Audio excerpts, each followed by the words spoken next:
अनंत कोटि दंडवत सतगुरु देव को। स्वरूप गीता के माणिक मोती, उसमें यमाचार्य का उपदेश चल रहा है। यमाचार्य नचिकेता को उपदेश कर रहे हैं परमात्मा के बारे में, आत्मा के बारे में। तो बता रहे हैं कि परमात्मा काल का भी काल है, और गीता का उदाहरण दिया था। तो काल का क्या मतलब है? काल का भी काल हूँ। इसका अर्थ है कि तीन जो काल हैं, वर्तमान, भूतकाल, भविष्य काल, तो ये काल जहाँ से शुरू होते हैं। काल कब लगता है? जब कोई आकार बनाया जाता है। बिना कोई वस्तु के कोई चीज़ नहीं बनाते, तब तक काल नहीं लगता। अभी उदाहरण देते हैं आपको। मान लो उदाहरण के लिए स्टील की चद्दरें पड़ी हैं फैक्ट्री के अंदर, जहाँ स्टील के कुकर बनते हैं या कोई और चीज़ें बनती हैं स्टील से संबंधित। तो जब स्टील की चद्दरें पड़ी हैं, उस सामान्य चद्दरों के अंदर जहाँ आकार नहीं है, ये कहीं नहीं लिखा होता कि इसकी एक्सपायरी डेट। वहाँ ये नहीं लिखा होता कि आज ले जा रहे हो 2 साल तक इसकी गारंटी है, 3 साल तक इसकी गारंटी है। तो जब कुकर तैयार हो जाते हैं या कोई और मशीनरी स्टील की तैयार हो जाती है, आकार बन जाता है, तब उस पर लिखा जाता है कि 2 साल की गारंटी, 3 साल की गारंटी। इसी तरह जो सामान्य है सत्ता, वहाँ काल नहीं है। जैसे सृष्टि तैयार हुई, तो जैसे आकार तैयार हुए, काल लग गया। किसी की 10 साल उम्र, किसी की 7 साल, किसी की 5 साल, किसी की 100 साल, किसी की पीपल की उम्र तो कहते हैं बहुत बड़ी होती है पीपल की उम्र। आज भी सुखदेव जी के, जिन्होंने सुखदेव जी ने जहाँ कथा की थी सुखताल के अंदर, आज भी वो पीपल का पेड़ ऐसा विशाल है, बहुत दूर दूर तक उसकी शाखाएं हैं। तो ये आयु, काल कब लगा? जब आकार बना। आकार के बिना काल नहीं है। तो इसलिए 3 काल भी जहाँ से प्रकट होते हैं और थोड़े समय संसार के रूप में दिखते हैं और फिर लय हो जाते हैं, उसको महाकाल ईश्वर, काल का भी ईश्वर कहा जाता है। महाकालेश्वर, काल का भी काल, माने तीनों कालों को भी लय है जहाँ। ये है भगवान का कहने का मतलब। तो 3 काल जहाँ लय हैं, वो परमात्मा काल का भी आश्रय है। भला उसको कौन जान सकता है?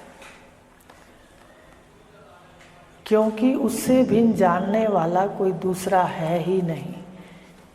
ये बता दिया था। ज्ञेय का ज्ञाता, ज्ञेय कहते हैं विषयों को, ज्ञाता कहते हैं तुम्हें, जीव को, मैं को, और ज्ञान कहते हैं इंद्रियों को। तो इसको तीनों को जो विषय, ज्ञेय, ज्ञाता, जीव, मैं, और इंद्रियां, ज्ञान, प्रमाण, भाई बताया था ना कि इंद्रियों पे चढ़ करके ये जीव आरूढ़ होकर के इंद्रियों पर, इन घोड़ों पर चढ़ करके ये विषयों के अंदर भ्रमण करता है। तो ये काल का भी काल है, जो सामान्य है। भले ना समझ आए सुन लो। सामान्य काल का भी काल है। उदाहरण आपको स्टील की चद्दरों से दे दिया। और आकार बनते ही 3 काल लग जाते हैं। ठीक है, पहले वर्तमान, पहले भूत, फिर वर्तमान, फिर भविष्य। तो काल का भी जहाँ लय है वो परमात्मा है। यमाचार्य कहते हैं, नचिकेता, शुभ कर्मों से मिले हुए मनुष्य शरीर के हृदयाकाश में अंतःकरण बुद्धि रूपी गुफा है। ये यमाचार्य बता रहे हैं कि ये जो शरीर है ये बड़े मुश्किल से मिलता है, इतने भाग्य से मिलता है, इतने शुभ कर्मों से मिलता है। और ये समझने वाली बुद्धि जो समझ रही है, चाहे वो कम या ज़्यादा, ये भी बहुत भाग्य से मिलती है। मेरे ख्याल 17वें अध्याय में भगवान ने कहा है, जैसी श्रद्धा वही बने, लिखा है ना। तो भगवान ने कहा, यहाँ पर कह रहे नचिकेता को कि बड़े मनुष्य शरीर बड़े शुभ कर्मों से मिलता है। और इसके हृदय काश में जो अंतःकरण है, अंतःकरण कहाँ पे है? हम अंदर देखते हैं ना, हृदय के अंदर हमें मन भी दिखता है, दिखता है। मन के संस्कार उठते हैं तो कहाँ दिखते हैं? अपने को लगता है अंदर है, हृदय आकाश कहते हैं इसको। आपके सामने अहंकार आ गया, आपके सामने क्रोध आ गया, आपके सामने मोह आ गया, कहाँ पे दिखता है? हमारे अंतःकरण में, हमें अंदर दिखता है। अंदर तो वहाँ दिखता है जहाँ कोई खाली जगह होती है। तो अंदर मोह भी दिखता है, क्रोध भी दिखता है, अहंकार भी दिखता है। तो जिसमें दिखता है उसको कहते हैं हृदय आकाश। तो हृदय आकाश के अंदर ये जो हृदय आकाश है, इसके अंदर मन बुद्धि चित्त अहंकार दिखते हैं। उसमें जीवात्मा परमात्मा दोनों छिपे हैं। देखो, आपके हृदय आकाश में जीवात्मा मैं भी छुपी है। आपकी मैं नहीं है, आप ही हो। आप ध्यान से देखो तो आप मैं कहोगे तो आप मन के पीछे देखो, मन के पीछे भी आप हो। 2 मैं को देख लो, कह रहे ना 2 मैं है अंदर। मन को देखने वाली मैं भी है और मन से देखने वाली मैं भी है। ये 2 को अलग अलग करके आना घर से। मन से देखता हूँ, आँख से देखता हूँ, तो ये पहली मैं है, इंद्रियों वाली। ये जीव स्त्री भी बन जाता है, पुरुष भी बन जाता है, जो से देखता है। आँख से देखते हो, मन से देखते हो और मन को देखते हो। आप इनको परे करके शरीरों को असंग हो। तो यहाँ पर एक पाठ है मनन के लिए। आपने दिन में देखना है कि मैं कितनी बार मन को देखता हूँ ताकि मैं असंग हो जाऊँ। इसको सीखना है। मन को देखो, मन के पीछे रहो। अधिकतर समय मन के पीछे रहो। देखो, तुम ही तो हो। मन से देखते हो तो गड़बड़ है और मन को देखते हो तो निरीक्षण है निरीक्षण। मन को देखोगे तो गलत कर ही नहीं पाते। आप कहोगे हम तो कर लेंगे, आप कर लो। थोड़े समय में ज्ञान सुनते रहो। ये मन आपको चैन से बैठने नहीं देगा। अगर आपने कोई बात ज्ञान के विरुद्ध कर दी, करके देख लो। थोड़े समय चुप बैठो, 1-2 साल चुप बैठो। समझ नहीं आती जल्दी से ज्ञान, लेकिन समझ आने लगेगा तो सारा कुछ दिखता है जो भगवान कह रहे हैं। भगवान कह रहे हैं देवों के भक्त देवों को, भूतों के भक्त भूतों को कह रहे हैं, गलत नहीं कह रहे। ज़्यादा वर्णन क्या करें, मुझे तो दिखता है जहाँ जाती हूँ। भूतों के भक्त भूतों को, देवों के भक्त देवों को, और मेरे भक्त मुझे मिले, आत्मसत्ता में लीन हो जाते हैं। तो अभी से ही मनोनिरीक्षण शुरू कर दो, बार बार मन के पीछे जाओ। यही बात वो कह रहे हैं, हृदय आकाश में अंतःकरण है, बुद्धि रूपी गुफा है। आप मन के पीछे जाके देखोगे, मन को देखोगे, आपको लगेगा मैं तो अंदर चला गया। इसको गुफा कहा है। आप करके देखो, यहाँ बैठे देखो, आँख से देख रहे हो, अब मन को देखो, आप एकदम अंदर चले जाओगे। है ऐसा? इसी को उन्होंने गुफा कहा। है कोई ऐसी गुफा नहीं, पर इसी गुफा के अंदर अंधकार है और हम उसको कर्म से बाहर निकाल रहे हैं। कहानी सुनी थी ना कि एक भांग पीकर एक व्यक्ति बाहर निकला घूमने के लिए। आगे गया तो थोड़ा दूर निकल गया जंगल में, वहाँ देखा एक गुफा है, उसमें अंधकार है। उसने देखा गुफा में क्या है, देखूं तो सही क्या है। देखा बहुत अंधकार है। कहता अच्छा टोकरा लाता हूँ, ये थोड़ा सा बाहर निकालता हूँ इसको, फिर देखता हूँ कि भाई खाली हो जाएगी जब गुफा अंधकार से, तो देखता हूँ क्या है इसमें। और वो अंदर जाता, वो सिर पे बट्ठल रख लिया और अंदर जाता, और बट्ठल भी अंधकार वाला हो जाता अंदर जाके। वो कहता बस भर गया। फिर वो बाहर लाके उसको फिर उड़ेल देता, फिर दोबारा अंदर चला जाता। बाहर आता तो प्रकाश हो जाता ना। वो कहता मैंने उड़ेल दिया बाहर, भांग पी रखी थी। अब अंदर जाके बार बार यही कार्य करने लगा। बार बार बट्ठल अंदर से भर के अंधकार का लाता और बाहर डाल देता। ऐसे करते करते उसको सुबह से शाम हो गई। अब उसने क्या किया, थक गया। इतने में वहाँ से एक सज्जन पुरुष निकले। उसने देखा, उन्होंने देखा भाई ये व्यक्ति अंदर जाता है और खाली बट्ठल ले जाता है और फिर खाली लाके बाहर उड़ेल देता है, फिर उसको अंदर ले जा रहा है, ये कर क्या रहा है। उनकी समझ में नहीं आया। वो उसके अति निकट चले गए कि भाई तू क्या कर रहा है।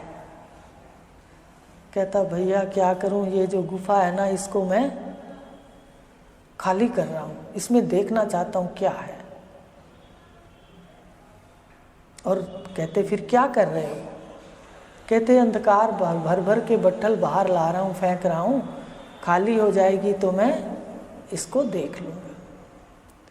अब सज्जन पुरुष को पता था कि इस कर्म से ये कभी भी अपने अंदर प्रकाश नहीं कर सकता। अंदर माने गुफा के अंदर। बात गुफा की आई तो बात याद आ गई। अब वो उसने क्या किया, कहते भाई मैं आपको खाली कर देता हूँ। तो सज्जन पुरुष ने एक तीली प्रज्वलित करी, माचिस की एक तीली जला दी। अब उसने वहाँ रख दिया, कोई भी चीज़ रख दी होगी जला करके। उस प्रकाश के अंदर वो गुफा एकदम प्रकाशित हो गई।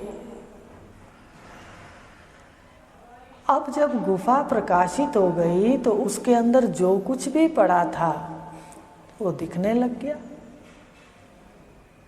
अब उन्होंने समझाया उसे कि जो कार्य तुम कर रहे थे उसमें प्रकाश नहीं होगा।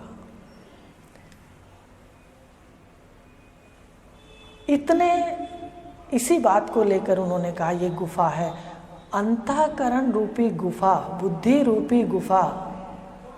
इसके अंदर भी अज्ञान है। जीव को ज्ञान का नशा है ना। देखो आप देखो अज्ञानी व्यक्ति बिल्कुल नहीं बात सुनता परमात्मा की, ज़्यादातर वासनाओं की पूर्ति में लगा रहता है या फिर धर्म कर्म करने के अंदर लगा रहता है। दो चीज़ें नहीं मिलती, एक परमात्मा की प्राप्ति और दूसरा मन की शांति। अगर मिले तो मुझे बता देना। हमारे ऋषियों ने कहा है, भगवान भी कह रहे हैं, चौथे अध्याय में कहा है उन्होंने, ज्ञानम लब्धवा परम शांतिम अचिरेणाधि गच्छति। तो बता रहे हैं कि ऐसे ही उन्होंने सज्जन पुरुषों ने कहा कि इस अंदर अगर प्रकाश करना चाहते हो, सारा कुछ जगत के अंदर प्रकाश करके ज्ञान का प्रकाश करना चाहते हो, तो अज्ञान अंधकार को दूर करना होगा ज्ञान से। वो कर्म से नहीं होगा, कर्म से एक कर्म बनेंगे और दूसरे भोगे जाएंगे।